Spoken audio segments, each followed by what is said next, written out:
LA, that's chaos right there from the front office on down. Maybe he will request to just stay there. Is that a relationship that can be mended? I don't know. I don't know if Zion coming there is going to change or alter his decision at all.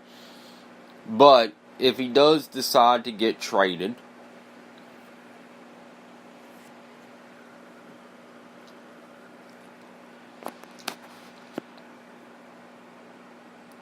obviously everybody's pointed to the Celtics and how much ammo they may have to give them for Anthony Davis. But getting back to the Knicks, I know Knicks fans are upset. You know, you're sitting there hoping that you can get at least one top free agent, if not two.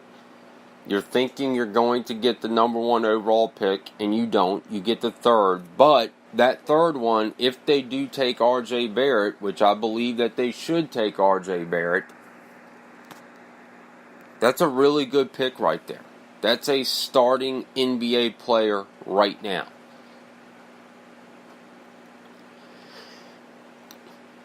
He's very polished. He's very pro-ready. That's a kid that's going to be an all-star. He's going to be a really good player.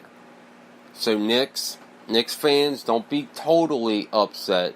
Now, if somehow they screw the pooch on this, which we know that the Knicks are very capable of doing, then yeah, be upset. But if you get an R.J. Barrett and you can get a top free agent or possibly two,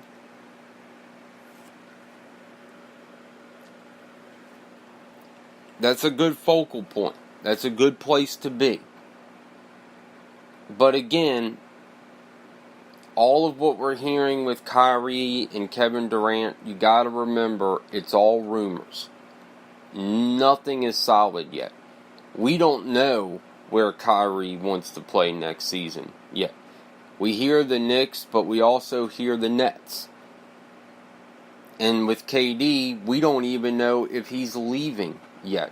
And we don't know if the Knicks are a team that he is intrigued with. And then with Anthony Davis, obviously he has a decision to make here. Do you play one season with Zion and try to mend that relationship with the Pelicans front office and that coaching staff?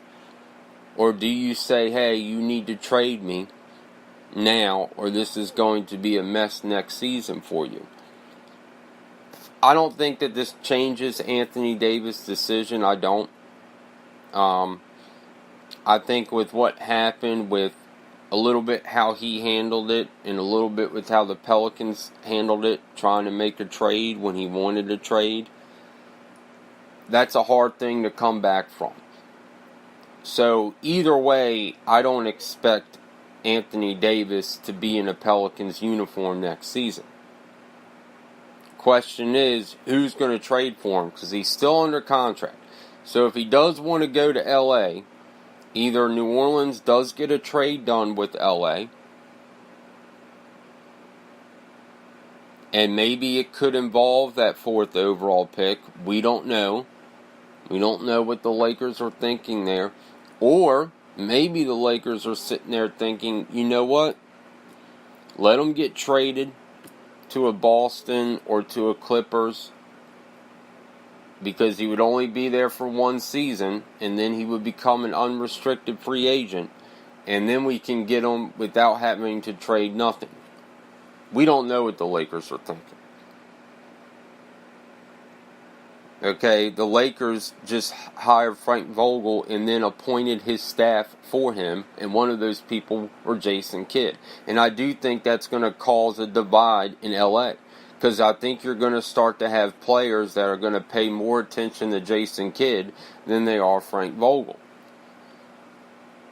And obviously you have a front office there that is just in shambles right now and does not have a good image at all.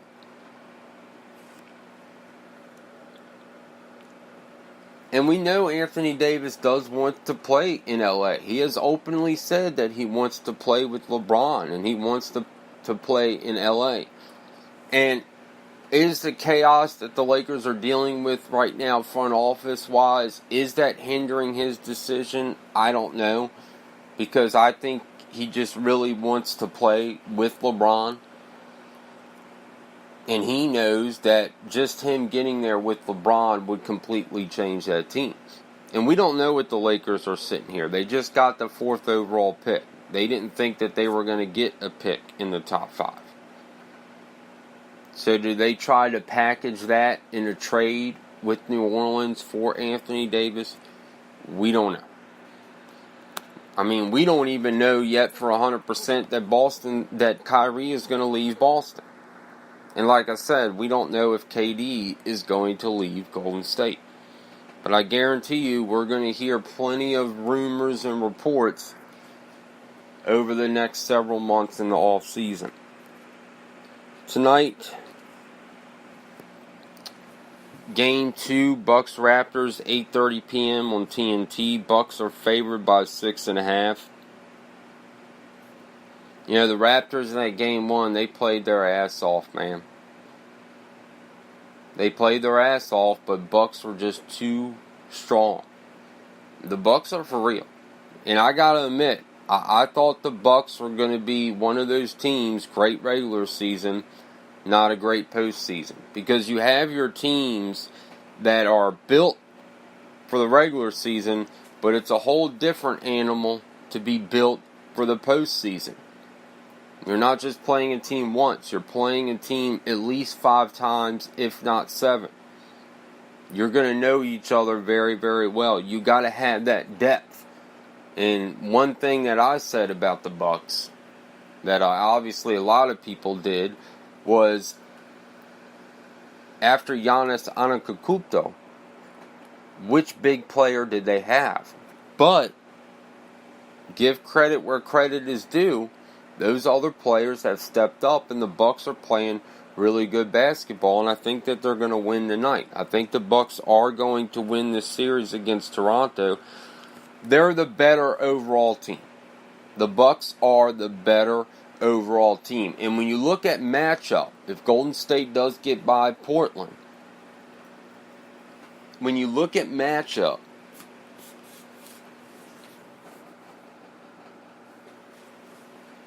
the Bucks would be a really good matchup for Golden State. But like I said, I got to give credit where credit is due, because I was one of those people that were not sold on Milwaukee, because I didn't think that they were built for the postseason. I didn't think that they had the depth to get through the postseason. So far, so good. They're playing really good basketball. And I think that they would be the tougher matchup for Golden State or Portland, whoever does get through that series. I think either way, the Bucks are going to be a tough matchup. So again, Game 2, 8:30 p.m. tonight on TNT, Raptors-Bucks. Sharks versus Blues tonight at 8 p.m. on NBC Sportsnet. That will be Game 4 of that series. St. Louis is favored. The Bruins sweep the Hurricanes. They are on to the Stanley Cup final, their first Stanley Cup final in 6 years. Man, Bruins are just playing, they're playing really good hockey. Really good hockey. They had to get through, some pretty tough teams to get to the Stanley Cup final. They had to get through they just had to get through a Carolina team that beat the Capitals.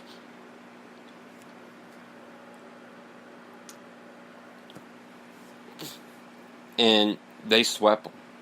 And if the Bruins can play that way and Tuukka Rask can play that way in goal in the final, I don't care who wins against Blues or Sharks, they're not beating the Boston Bruins. They are playing really good hockey. And that's a rarity. I mean, teams don't get swept a lot in, the NHL playoffs. even though we've had a couple this season, some of them that were teams that were really good in the regular season, one of them being Tampa Bay, the other one Calgary. But to sweep a team in the conference finals, that's a real rarity. That's a real rarity. And when you look at that game, when you look at all those games, Boston dominated Carolina. Just purely dominated Carolina. So the Sharks are bothered that people are saying that they're lucky. If you remember against the Las Vegas Knights, Golden Knights, the final game, they got a major penalty. They were down 3 goals. That major penalty allowed them to come back, tie it, and then win it. NHL announced that that penalty should have never been granted, which means they wouldn't have won that game. And just a couple of nights ago against the Blues, there was a hand pass done near the goal. The goal goes in, and it aided the Sharks in beating the Blues. Now, granted, they still had to beat them in overtime, but that goal allowed them to get to overtime. And people ask, well, why wasn't that reviewable? Well, it wasn't reviewable because it didn't cause a goal. It wasn't the reason the puck went in. If his hand was the cause of the puck going in, then that would have been reviewable. The pass itself was not reviewable, and that's why the NHL could not do anything about that. So just like we've seen in the NFL and other sports with replay and miscues in the postseason, expect a rule change here from the NHL. Which and you can sit there and say, well, then how far can they go back? Well, you don't go back to the beginning of the puck drop or the beginning of the other side of the ice. You look at, in my opinion, what aided that goal being caused. That's all you look at. And if there was a hand pass there or a kick somewhere in there that aided that goal going in, then you make the call. And I believe that's what the NHL is going to do. Because look, the Sharks can sit there and say all they want that they're bothered by people saying that they're lucky. But really they are. Because if the ref doesn't make the mistake against the Knights and call a major penalty, they don't beat the Golden Knights. The Golden Knights win and advance to the Western Conference Finals. And then just the other night, yes, they still had to win in overtime, but if the other part of that goal was reviewable, it would have been a no goal. And in the end, who knows what would have happened. But obviously expect the NHL replay change there. And again, what I'm talking about is in the other game, the Sharks had a goal where a Sharks player passed it to another Sharks player with his hand, and then that Sharks player hit it in the goal. Well, there was a review, but the NHL rules, they cannot look at the pass. They can only look at what caused the goal. So if his hand would have threw the puck in the goal net, that would have been able to be reviewed. So expect the NHL to make a rule change here in the offseason saying, look, you're eligible to look at the sequence of events that caused that goal.